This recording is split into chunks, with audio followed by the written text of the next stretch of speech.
Hi, my name is Michael and I am currently a cross-country and track and field runner at Bradley University in Peoria, Illinois. Over the past few years, I have sustained some injuries, and after a few back-to-back injuries, I decided to take a step back and really look at what else I could be doing in order to stay healthy, which led me to running analysis. And what better place for that to take place than on a beach, which is actually one of the best places to take a look at what actually goes into proper running form and how to fix the issues that you have. There are a couple of points that I wanted to cover in this video, but the first one would have to be proprioception. Since I'm running on a beach, I'm going to be running barefoot, which means I will be able to feel the sand underneath me and feel where my foot is touching, what it touches first, last, and how long it is touching these certain parts. When I was running, I felt like my midfoot touched the ground first, and for the longest time out of the three parts. I didn't really feel my heel touch, but this was mostly because my foot was landing mostly underneath me, which means that my heel is only quickly tapping the ground as opposed to staying on the ground for long periods of time, or hitting the ground first if I was overstriding.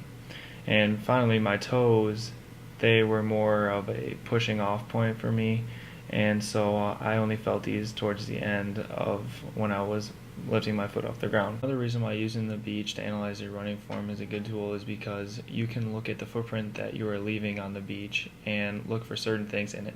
One of those things would be how deep certain parts of the footprint are. So if you're landing on your toes, that would be the deepest part of the footprint, and your heel would probably barely even show up on the sand.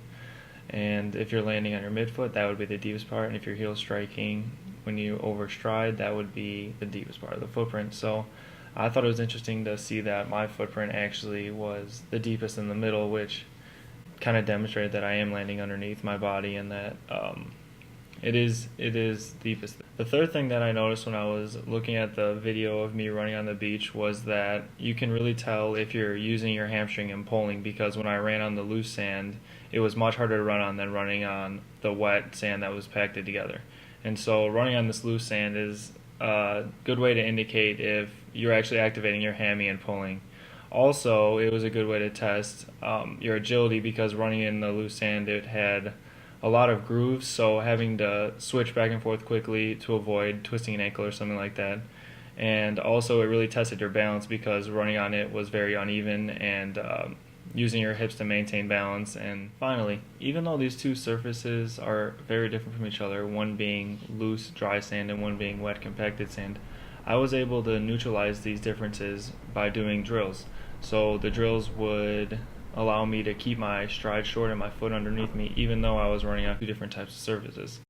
Overall, the use of a beach can be pretty effective as a tool to analyze one's running form, and this can be done because running on sand allows you to leave a footprint, so you can see where you're pushing the deepest or the hardest. You can see where you're touching, you can feel where you're touching the sand and what part of it you're touching first and things like that.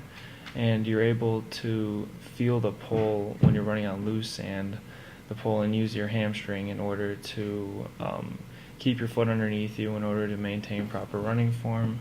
And also, by running on loose sand and also compact sand, you can tell the difference between these two and use them in a way to work on separate things, where on the dry sand you can work on your pull and getting your foot underneath you more quickly because it's loose and your foot will slide. And then on the wet sand you can work on getting your foot underneath you because it will be easy to tell where you're landing based on your footprint. Personally though, I do not prefer to run on sand because I find it pretty difficult, so I will stick to running on sidewalks, paths, treadmills, things like that. But other than that, I think it can be utilized as a great tool in order to help one become a better runner and get proper form. Thank you for listening, and I'll see you next time.